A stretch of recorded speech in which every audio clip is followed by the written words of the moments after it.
Hey guys, in this video I'm going to show you how to do superscript and subscript in Google Docs. Now in order for us to get this done, I have this particular document right here and we're going to go ahead and treat this as an example.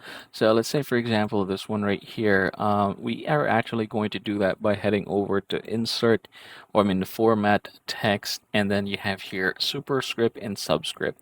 Now there is a shortcut for this that we can try. You can click Control and period for the superscript, and then for the subscript, control plus comma.